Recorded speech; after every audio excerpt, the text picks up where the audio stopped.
નમસ્કાર મિત્રો આજની વિડીયોમાં વાત કરીશું દેશ અને દુનિયાના સુપરફાસ્ટ સમાચારની। સૌપ્રથમ વાત કરીએ તો અંબાજીમાં પરિક્રમા મહોત્સવની તૈયારી।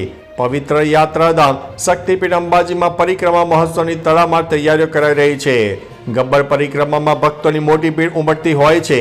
પ્રતિ વર્ષ 3 દિવસ પરિક્રમા મહોત્સવનું આયોજન કરાતું હતું, પરંતુ આ વર્ષે 5 દિવસનું આયોજન કરાશે। પરિક્રમા દરમિયાન 51 શક્તિપીઠ મંદિરોમાં શાસ્ત્રોક્ત વિધિ વિધાનથી હવન કરાશે।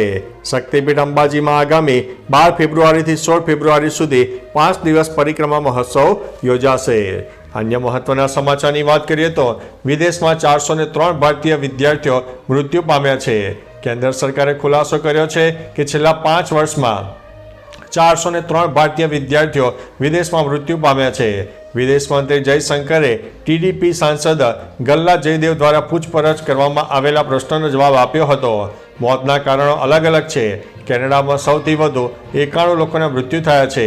તે પછી યુકેમાં 48, રશિયામાં 40, યુએસમાં 36, ઓસ્ટ્રેલિયામાં 35 છે। મંત્રીએ કહ્યું છે કે અમે ભારતીય વિદ્યાર્થીઓના કલ્યાણ માટે કામ કરી રહ્યા છીએ।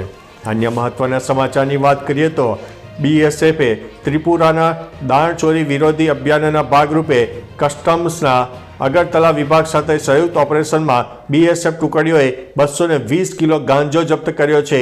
જલાઈબારી સ્થિત મકાનમાંથી નેશનલ હાઈવે નંબર 8 જિલ્લો દક્ષિણ ત્રિપુરા પર કાલાચેરા નજીક બોર્ડર આઉટપોસ્ટ કરમમટીલામાં વિસ્તારમાં બીએસએફ સૈનિકોએ ગાંજા સાથે એક વાહન અને એક વ્યક્તિની ધરપકડ કરી છે। તો ચાલો મિત્રો, ફરીથી દેશ અને દુનિયાના સુપરફાસ્ટ સમાચાર લઈને મળતા રહીશો। ત્યાં સુધી અમને રજા આપશો। નમસ્તે।